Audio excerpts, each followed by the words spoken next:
Hi, welcome to City Scene with Mayor Mike Cahill. I'm your host, Walt Kosmowski. And Mike, welcome to the studio. Good to see you, Walt. Good to see you, Mike.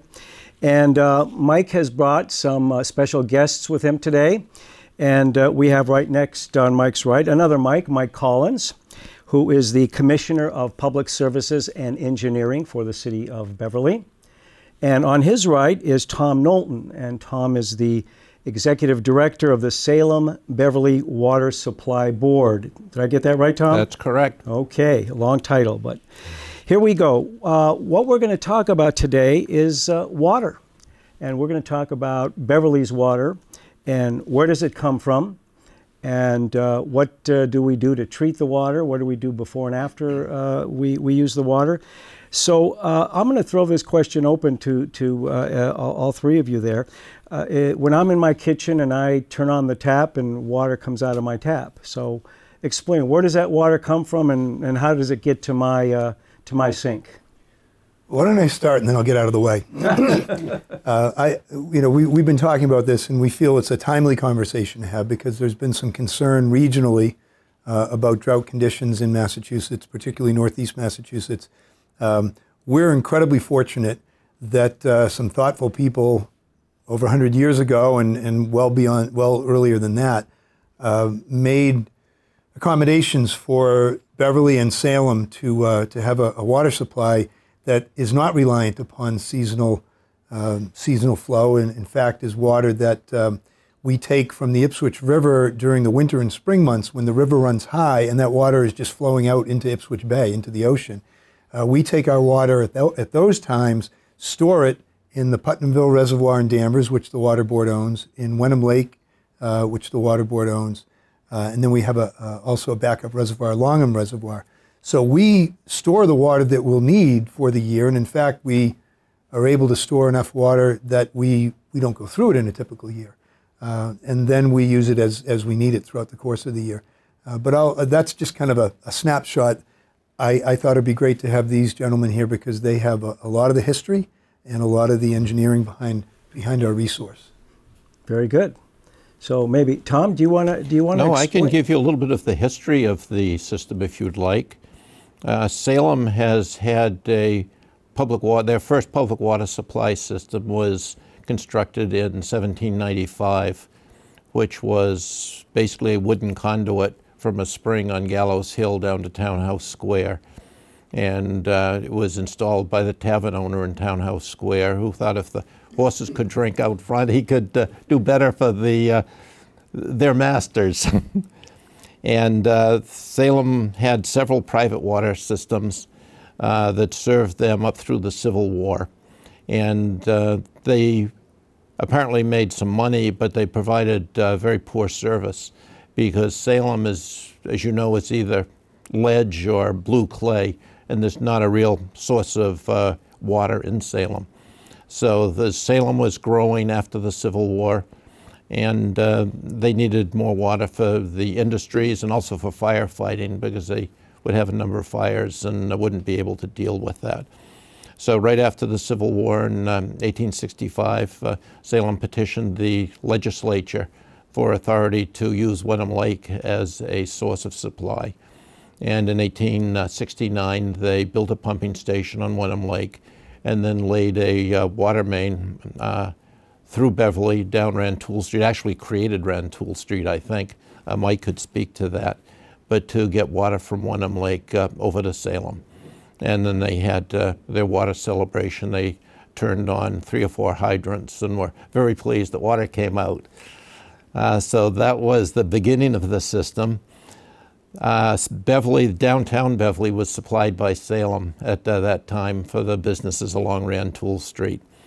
By later in the century, by 1887, Beverly wanted its own water supply. So they built a pumping station as well on Wenham Lake, and these were steam stations to supply their system.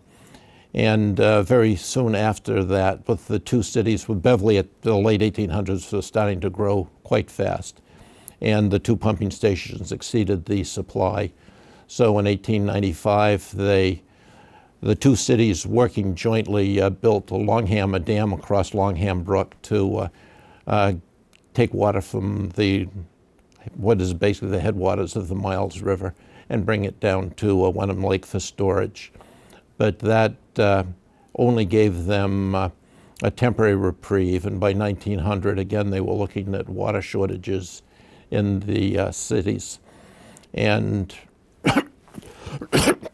excuse me, but in a rare fit of cooperation between New England cities, they decided that instead of fighting over a water supply, they would ask the legislature to create a body that could develop a joint supply for the two cities. This went through the legislature, and they hired what was in the early 1900s the best environmental sanitary engineer in the country, Alan Hazen, who wrote legislation for the board and gave them an idea of where they should start to develop a supply. And I found last night a quote from the 1913 from the first work of the Water Supply Board, when they're talking about what they are trying to do. And they had been talking here about the shortage of supply.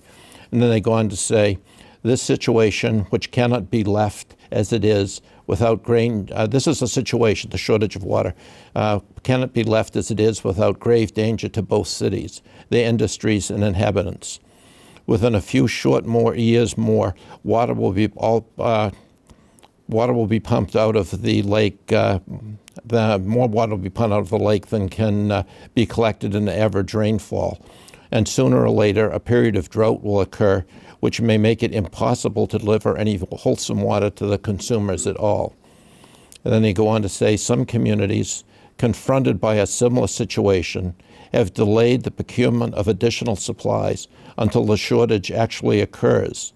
But the result has been to waste large sums in temporary expenditures when the crisis arises, besides great injury to the credit of the city and to the risk, increasing the risk of waterborne epidemics. An adequate supply of wholesome water is a necessity for the modern community, and no progressive American city can afford to take chances in this matter. The only prudent, sensible, and economical course is to anticipate the dry years which are sure to come, and then to introduce a new supply is therefore a necessity before it actually arises, not at the time or afterwards. There is no question in the minds of the board that an immediate addition to the water supply of Salem-Beverly is imperative, and the time to install it is now, and that it must be adequate in dry as well as in average years. Minimum, not average conditions, govern in water supply matters. And the new sources must be adequate to meet the droughts of future years. So this was the philosophy that they started with right from the get-go. Yeah, and it applies today as well. And it applies today as well. So fast forwarding, the Beverly's water essentially comes from the Ipswich River. It does. And this was where the board in 1913, working with Hazen, they were looking where they could get a water supply. And Hazen recommended that they, as well as the State Department of Health, recommended that they go to the Ipswich River as a supply, and that's what they developed. Now tell us, it's very interesting. I just discovered this a few years ago walking my dogs, where there is something called the Salem-Beverly Waterway Canal that connects with the Ipswich River to a pumping station that pumps the water then into Wenham Lake. Tell us about that. No, the canal was built in 1915. It was the first major job that the new water board took on to supplement the water supply. And they dredged with a steam dredge a canal 2 miles long through Wenham Swamp to high ground down behind Cherry Street, where they could build a pumping station and pump water from that station, the high flows in the winter from the Ipswich, over into Wenham Lake. So this was the beginning of the supply of the water board's work. Yeah. Now maybe I can turn to Mike Collins now. And Mike, you, Tom Knowlton mentioned that most of the water is pumped in during the winter. So describe for us the kind of the seasonality of when we pull water out of the Ipswich River, what happens to it, how is it stored, and how does it come to us? The concept for how we get the water out of the river was derived right at the beginning when we asked the state for permission to use the river as a water supply. There was a recognition by us, by the board, and by the state that the river is an inadequate supply of water in the summertime. It was pretty heavily polluted at the time in the summer because there was a lot of sewage going into the river. And even back then, we were the first to use it as a water supply. But even back then, the river would tend to dry up or the flow would get so low it was not a suitable source of water in the summer. So the permits we were issued by the state, in fact, don't allow us to take water out, never have allowed us to take water out in the summer because they didn't want us to build a system that relied on a resource that wasn't there. So as it is now and as it has always been, we take water out just in the winter months, and then only when there's enough water in the river as measured at the various gauging stations, so that we are truly what we call flood skimming. We're just taking the excess water, which would be going to the ocean anyway, and that water is pumped in. Now the way we work it is we pump that water to Putnamville Reservoir, and it's a brilliant system for a lot of reasons. The fact that we're taking water which is at the time when the river can most afford it, when the flows are extremely high. And we're leaving a base flow in the river so that any possible natural uses are met, and we're just skimming off the top, filling up our reservoirs. The water that we take out of the river is very, very high in organics, like it would be, because it's basically coming out of a swamp. And that water can be difficult for us to treat, so the board's engineers devised a system where we can put it into Putnamville. We can store quite a bit of water, about 2.5 billion gallons in Putnamville. Yeah, 2.3 billion 2.3 billion gallons in Putnamville. And we don't use that water for at least 6 months or so. And all that time, the sun actually bleaches the color out of the water. So we're getting free treatment from it, which as an engineer, you really can't do better than that. So we're taking the water only out of the river at the highest flows and only in the winter months, so that when the summertime comes around, all of our reservoirs are full, and we're just relying on our stored water for the two communities' water use throughout the rest of the year. Now, I'm going to ask you to describe the water treatment facility and water treatment, but I have an image that I'd like our cameraman to hone in on, and I'd like to kind of, so our viewers can orient themselves to what we're talking about here. So there we go. So this is I-95 going up north, and this is 128, and the city of Beverly is down here. You can see the airport here, and Wenham Lake is right here. So Route 1A kind of does this. 22 is here. And 97 comes up this way. So the ocean would be right down below us here. And on this side, this is the Putnam Reservoir. And I have indicated here up on top, this is actually the Ipswich River, and the actual canal, the waterway, comes down there, and it's 2 miles long. Did I hear? 2 miles long. 2 miles, and it ends just at a little pumping station just off of Cherry Street. This is Cherry Street here, and then it's pumped into either Wenham Lake or Putnam. So that you can, from this map, you can kind of orient yourself. The viewers can orient themselves as to what we're talking about. So let's take it from there then. So the water is in Putnam Reservoir. It's in Wenham Lake, and we have a water treatment plant there. What happens at the water treatment plant? The water treatment plant was first laid out by Hazen in 1913. It wasn't constructed until 1935, but it is what's called a full conventional water treatment plant. We take water in from Wenham Lake, and it's treated with a coagulant. We use aluminum sulfate, which reacts with the water and forms an aluminum hydroxide precipitate. And the the chemistry, most of the chemistry in the water treatment is to get all the things that you don't want in the water that are in the lake, the color, bacteria, turbidity, stuck in this aluminum hydroxide, what looks like little snowflakes in the water. We settle as much of that out as we can, between 70 and 90% of it, depending on the time of year.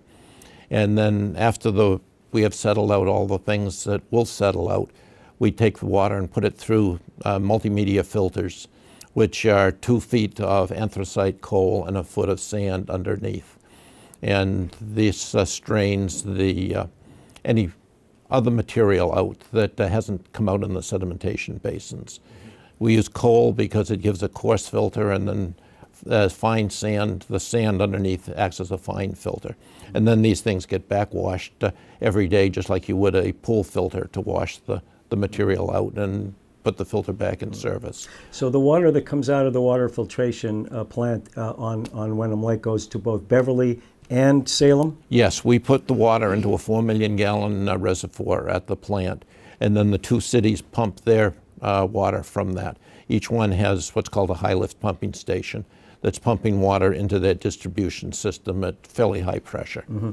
Now, I like to tell our viewers, I did a little bit of research, and the Ipswich River actually supplies water to the following communities: Beverly, Danvers, Hamilton, Ipswich, Lynn, Lynnfield, Middleton, North Reading, Peabody, Salem, Topsfield, Wenham, and Wilmington. And I do believe, and Tom, maybe you can speak to this, I believe that Beverly, Salem are the largest users or take the most water from the Ipswich River? We probably take the most water from the river. Peabody is probably next. Lynn takes some, but they also get water from the Saugus River as well. And they have a connection to the MWRA.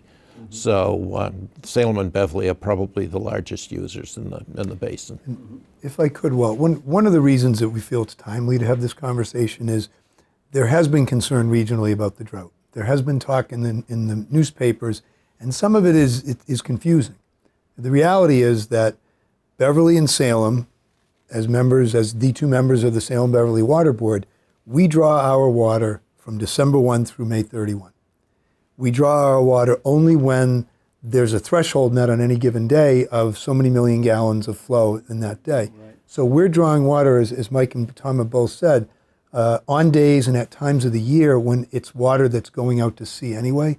What's going on now is we've been in this drought situation for several months, and the communities that directly draw from the river through wells during really year-round, that's the real problem right now. It's so dry, they're not able to draw what they need, and what they're drawing is impacting. So there's a real concern, and everybody's got water bans, and everybody's conserving, and necessarily so in those other communities. We are in a much better situation because of the nature of our supply and our reserves. We do as well, though, are looking to conserve just because we want to be thoughtful and forward-thinking in a continued manner if there's a real, extended nature to this drought. And I know, again, Tom and Mike have some information on, what our supply is really meant to withstand. And also, maybe if you guys can talk a bit about that, and I know you're going to want to talk about some conservation measures before we're out. We are, yeah.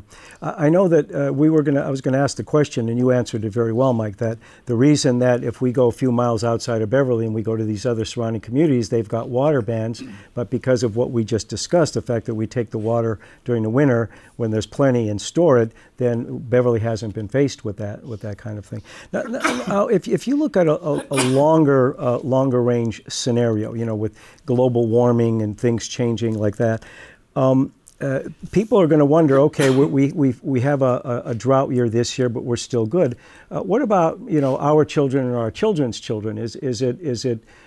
Can we expect that the Ipswich River in the system and the process we're using now to be available, dependable, inexhaustible supply water for our children's children, or what could happen? What might we do differently in 30 or 40 years?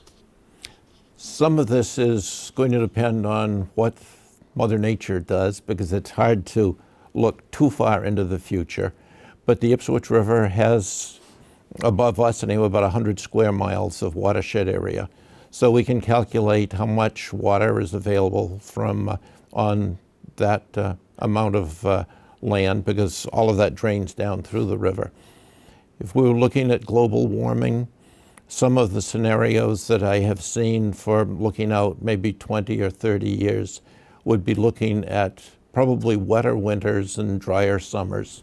So this would speak well to what we're trying to plan. Yeah. Yeah.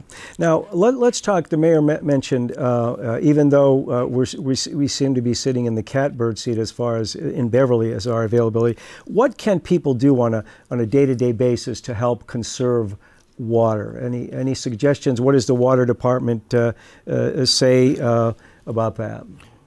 Ideally, you're looking at a water supply for servicing a community, for water for people to drink, for sanitation, and for firefighting. The place that we use a lot of water in the summer, which is not really essential, would be to water lawns. And we would speak to the issue that of people, if they're going to conserve water, the easiest place to conserve it is just not use as much water watering lawns, or don't use any water. The lawns will come back. Mm-hmm. And this is a good way to conserve water. Yeah. Mike, let me ask you, do you remember a time that Beverly has had to curtail water usage for its residents in the recent past? No, I mean, because of the robustness of the supply, and it can withstand any given year's temporary situation, you know, we have a supply that will span more than 1 year. We haven't had to restrict water usage.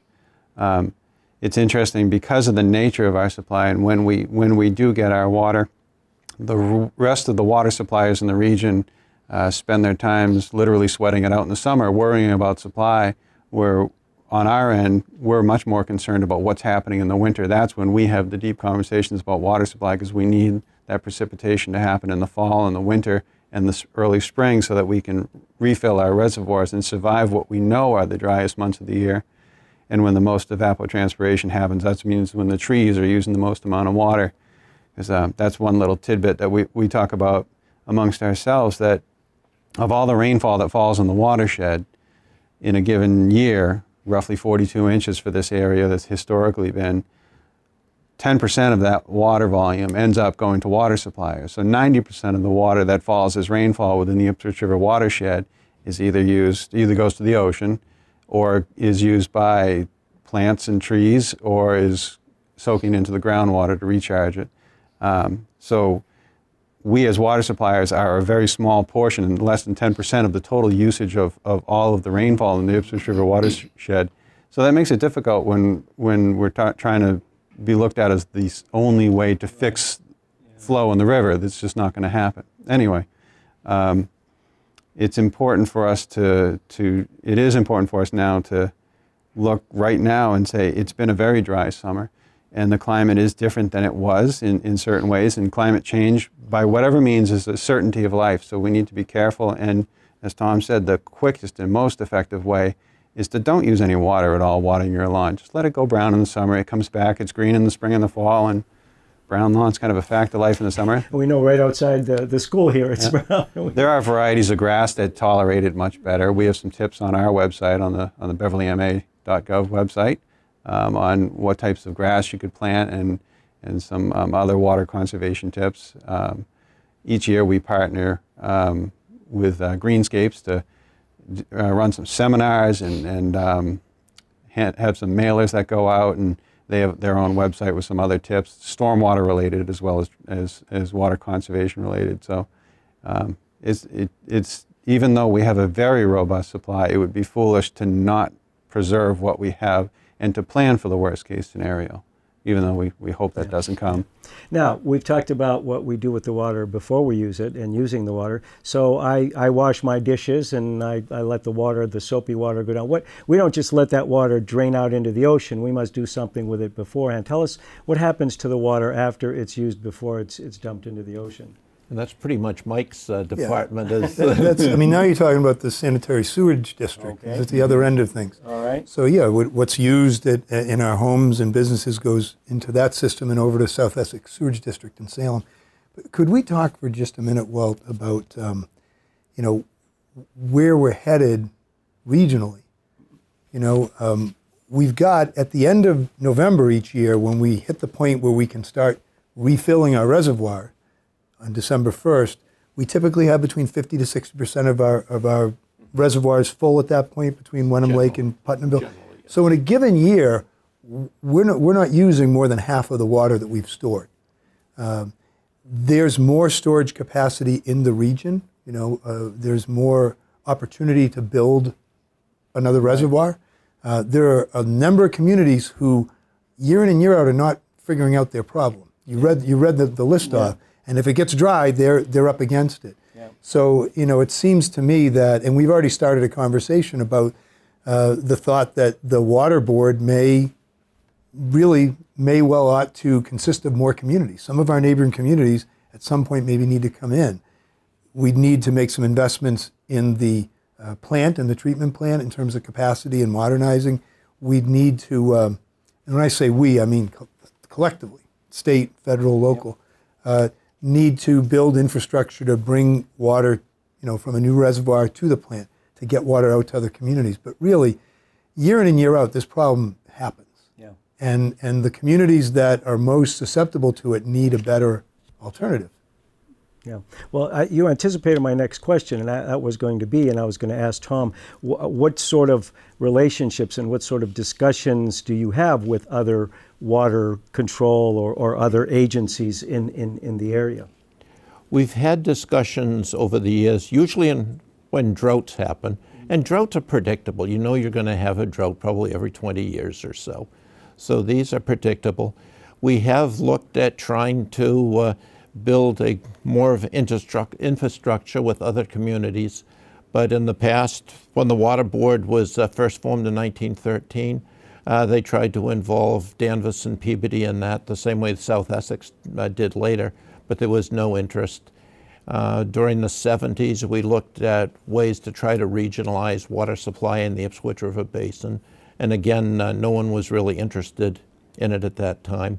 There were some reservoir sites that were identified in the 70s, and except for the one that we purchased in 82 and 83, nobody has really worked to try to develop their supplies. Mm-hmm. But as I read, the Water Board right from the get-go understood that it needed to develop a supply that would sustain it through droughts. And the drought of record is the 3-year drought in the mid-60s, 63, 64, 65. And the Water Board has designed a system that will enable it to get through that drought. But you have to design water supplies. You can't design them for average conditions, because then half of the time you're going to be in trouble. You have to design supplies that can withstand a drought. And it involves spending a lot of money to protect your, basically insurance, to protect yourself for those dry years that you know are coming. And the other side is the floods are reasonably predictable, and you have to design systems that are not going to wash away in a flood. Yeah. So you're looking at, and the engineering part of this is designing for extremes, not for average conditions. Yeah. Yeah. Now, just quickly, the sites you mentioned that were developed in 82 and 83, what were those sites? We have a reservoir, land for that we can use for a future reservoir in Topsfield. Okay. And we bought that because it was the last. So we own, the city of Beverly owns the land? Yes. No, the Water Board. The Water Board owns the land. Okay. And it could be developed in the future for another reservoir if this becomes necessary. Mm-hmm. There was a large reservoir that was sited in Ipswich. That was never developed, and I think the land, or it was never set aside, so now that the land has development on it, so that probably is not going to be a viable reservoir in the future. Thank you for that, Tom. Well, we're about out of time. Mike Cahill, Mayor, I'd like you to maybe give us some final thoughts on our conversation today to our viewers. Mike, you haven't. I mean, I feel like I've kind of thrown them all out there. Mike, you want to wrap with? I just think that with all the press recently about the Ipswich River, I just wanted to make it clear that the water suppliers with the water board were really the first agency to look at trying to protect the river, trying to remove all the sewage contamination that was in the river in the early years, and also designing a system that would allow the river to remain in as natural a state as possible. So we've spent a lot of time, a lot of effort, and a lot of money trying to design a system that it has the least impact on the river. I think we've been quite successful at that. I'm proud of the engineers that came before us, and we're as forward-thinking as they are. I'm proud to carry on that tradition. Well, thank you, Mike. And gentlemen, I want to thank you for being our guests, Tom Knowlton, Mike Collins, as usual. Mike, thank you very much. You. And I'd like to remind our viewers that you have been watching City Scene with Mayor Mike Cahill. I'm your host, Walt Kosmowski, and we'll see you next time.